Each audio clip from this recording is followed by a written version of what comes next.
A few weeks ago, I was sitting on my couch. How many of you like sitting on your couch? I was sitting on my couch, and we have a recliner in the couch. And so I was sitting on the couch, and the footrest was up, but I wasn't like my legs fully extended. So I'll try to describe it like this. I had my foot flat at the end of the recliner, but then I had my knee up.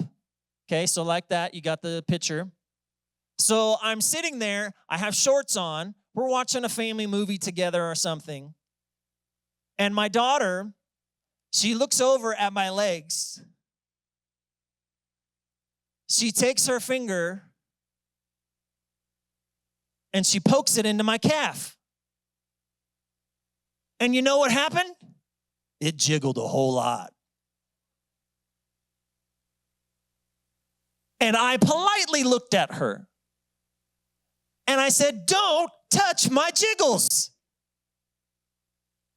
Now, this is what she responded. She started dying laughing.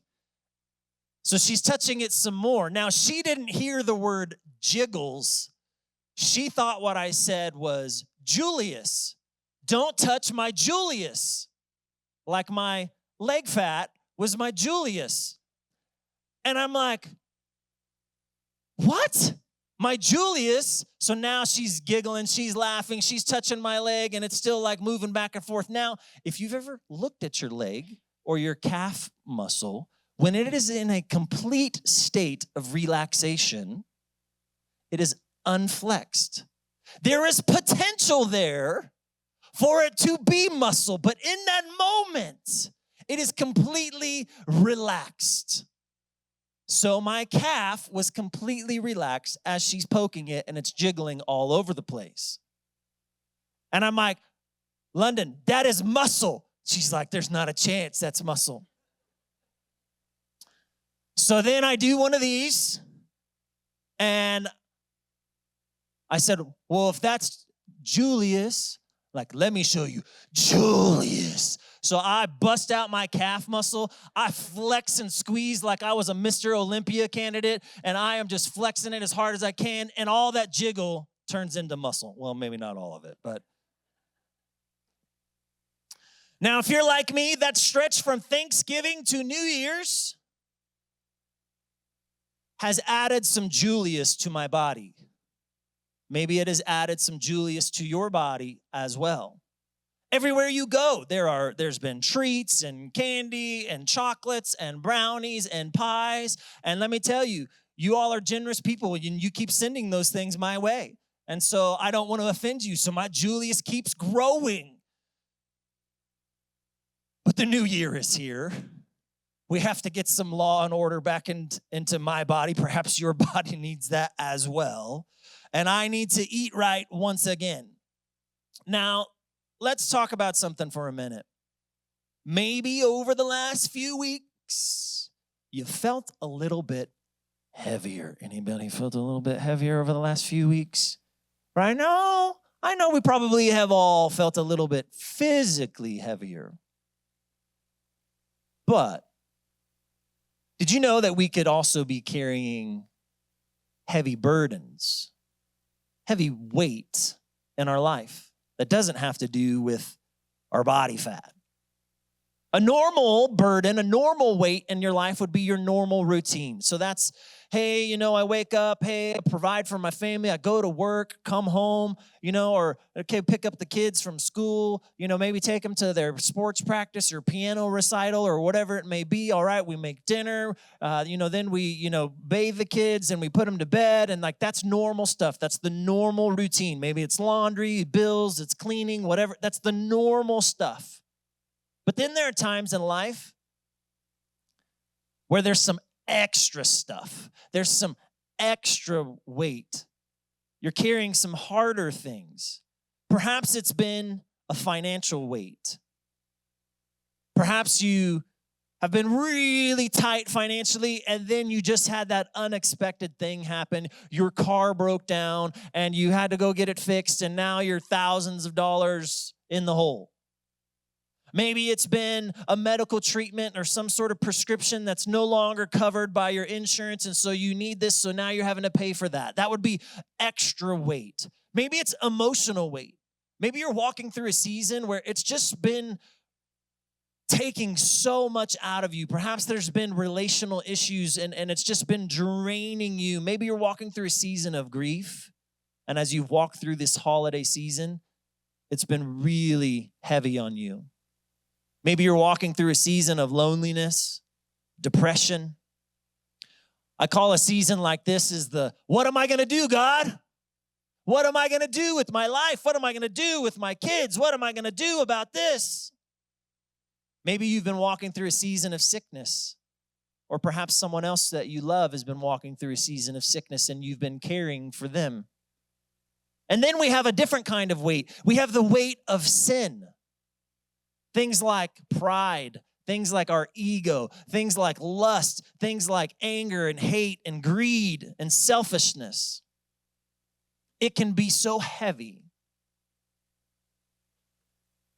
But do you know that there's a God in heaven who wants you to give that heaviness to him? He's never designed it for you to carry alone. Today, we're going to be talking about prayer. And my question, the overarching question today for you is this: do you trust Jesus enough to hand it over to him? Do you trust Jesus enough to hand it over to him? We're going to be in 1 Peter chapter 5, verse 7. Let me give you a little background information about this book in the Bible. Peter was a disciple of Jesus. He walked with him, he talked with him, he lived with him for years, did miracles, and right by his side, like he was right there with Jesus. Peter's focus after Jesus had died and resurrected, Peter's focus was on going and telling more people about Jesus, helping those Jewish people who didn't know that Jesus was the Messiah, helping them to realize that he was the Messiah and converting them to Christianity. So being Jewish people who had been converted. Now, here's what you have to understand. There was a lot of Jewish people at the time that did not believe that Jesus was the Messiah. And add on top of that, the Roman oppressors who were in power, they did not believe Jesus was the Messiah either. So these Jewish Christians were living in this kind of really strange time where their families would even disown them. They were being beaten. They were being brutally robbed and different types of things. They were being persecuted and even killed and jailed for their faith. So Peter is writing to this person who has a lot to worry about. This isn't like, hey, you know, my bills are a little bit tight this month. And no, this is like life and death. They had a lot to worry about. How many of you have ever felt like you've had a lot to worry about? So I want you to hear this verse as if this verse is for you, right where you're at today. 1 Peter 5, verse 7. Cast all your anxiety on him because he cares for you. Now, we're going to break this down. That word cast in Greek, it means to throw upon or place upon. To throw upon or place upon. So if you're a fisherman and you've heard the term, you're going to cast, right? You were throwing it out there. You were throwing that hook out into the water. But it also means to place upon. So if this is your worry, if this is your burden, are you placing it upon the Lord? Are you giving it to the Lord? Are you handing it to the Lord? So cast all your anxiety. Anxiety in Greek means cares. Cast all your cares on him. Your worries, the things that keep you up at night. You're worrying about maybe your purpose in life, or you're worrying about your children, or you're worrying about your spouse, or you're worrying about paying your bills, or you're worried about the uncertainty of future in your life. All of those things that you are to cast your cares and hand it over to the Lord. If you've ever wondered what is prayer, prayer is this. It's handing the weight to Christ. When you were praying, you were handing the weight to Christ. That's what prayer is. It's a conversation in which you are handing it over to the Lord. We take it out of our hands and we place it in God's hands. Because here's what happens. We are trying to carry the weight. We're trying to carry the burdens. We're trying to do things in our life on our own, and it's so heavy. But did you know that you are not supposed to carry it all on your own? You are supposed to hand it over to Him. Turn to your neighbor and say, hand it over. Now turn to your second choice and say, you need to hand it over too.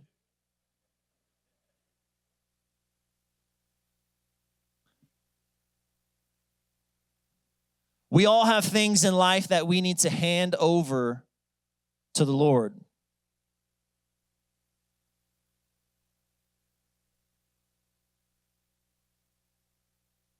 For some of you, it's your finances, it's your wallet, it's your purse. And if you're old school, you still got a check, it's your checkbook. For some of you, it might be Apple Pay. Will you hand your finances over to the Lord? Will you hand it over to Him? Whether, hey, my income or my expenses or those bills or those unexpected things that have come up, will you hand it over to Him, or are you just trying to carry that all on your own? Or will you cast your cares and hand it to God? For some of you, it may be your health. Maybe you're walking through some difficult things. Maybe you've had diabetes or whatever it may be, and you've had it your whole life, and or asthma, whatever it may be, or maybe it's something even far worse than that. And will you hand your health over to the Lord, or are you just trying to carry it on your own? Will you hand it over to Him? Will you begin to pray to Him about it? Will you begin to pray, Lord, will you help me in this area in my life? Will you hand it over to Him? And for some of you in the room, it may not be your health. It may be the health of somebody that you love. Will you hand it over to the Lord? One that I have to hand over all the time is my family. Will you hand your family over to the Lord? Whether that's your kids, whether they're teenagers, adults, or they're infants. Will you hand mom and dad, your brothers, your sisters, will you hand them over to the Lord? Because we all know there are seasons of life where somebody's walking through something, somebody is going through some difficulties, or maybe they were raised in the church, but now they're running from God. We all know there are moments like that. Maybe one spouse believes in the Lord, but the other does not. Maybe there's some strife in the family. Will you hand it over to the Lord? Will you hand your relationships over to the Lord? And say, God, I can't carry this on my own, so I hand it over to you. Now, you know those frames that you buy at the store that have like other people in the picture already? Will you hand the strangers, although this is not strangers, doesn't this look like this is our actually engagement photo. Didn't we look so good? Will you hand over the strangers in your life? Will you hand over your coworkers? Will you hand over your boss? Will you hand over those people and say, man, this person's driving me nuts, God, I'll give them back to you. I'm going to hand up, Lord, help me with that boss. He is driving, or maybe the boss, Lord, I give you this employee because they are driving me crazy. Will you hand it over to Him? God, will you help me to see as you see? Will you help me know how to connect to them? Will you help me to know how to believe for them? Will you help me to know how to pray for them? Will you hand it over to the Lord? Another one that I have to hand over daily. This is my CLA coffee mug. You will find me drinking out of this coffee mug every day here at the office, and it is cinnamon tea. That is what I drink. Every day, I look at this, and I'm reminded that it's not my church. It's God's church. Every day, I have to go, God, what do you want to do with this place? God, not my will, but your will be done. God, how can we grow our impact in our community? God, what can you do through us? Lord, we give you the finances, Lord. We give you our resources, Lord. We pray that you would multiply it, Lord. Lord, we need volunteers in this area and that area. God, I hand it back over to you. Will you hand it to the Lord in your life? I want you to take just a moment and think about the question, what is your it? What is your it? For some of you, that's a quick one. It's your spouse. For some of you, it's, oh yeah, it's my kid.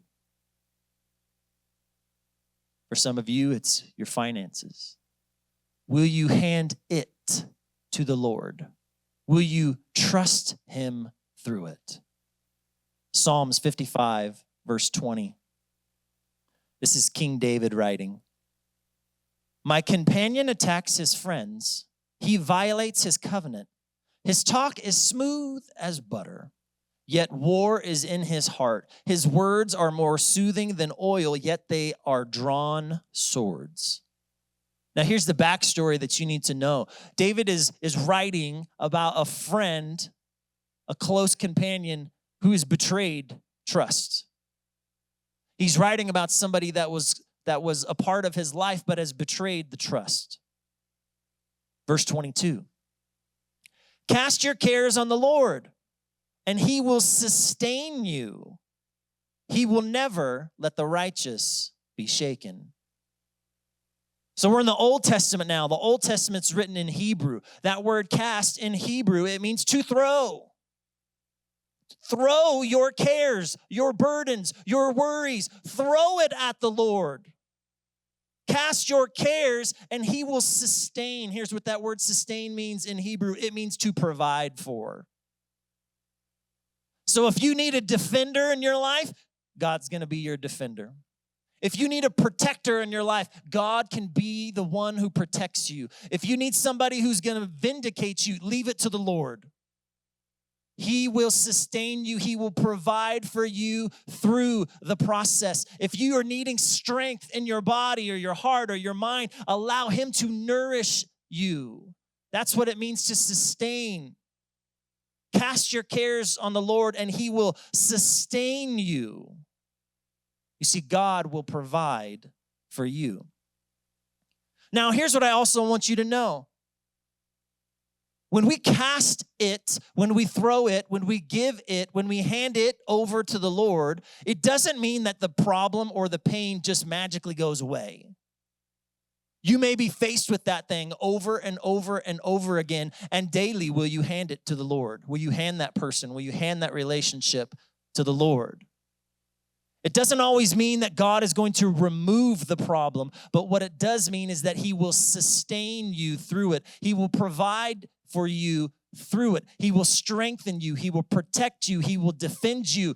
And can I also just say this? Sometimes the growing process is painful. He will grow you through it. Will you allow him to? The second half of verse 22, it says, he will never, now here's what you need to know, that word never, it's an absolute. He will never let the righteous. So who are the righteous? It's those who have a relationship with the Lord. It's those who are living in fellowship with the Lord, that you have committed your life to him. He will never let the righteous be shaken. Now here's what you need to know about shaken. It means to be moved. To be moved. He will never let the righteous be shaken. The Lord will sustain you. He will provide for you. And he will help you even in the midst of the greatest hardship, challenge, obstacle that you have faced. He will never let you be moved.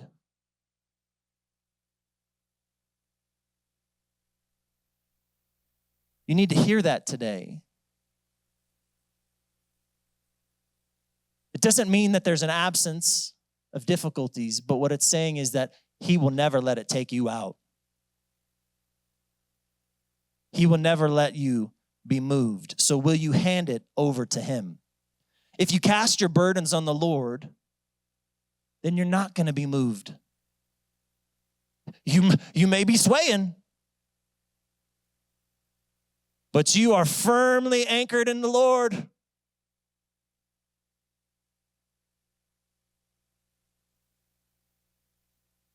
Never let him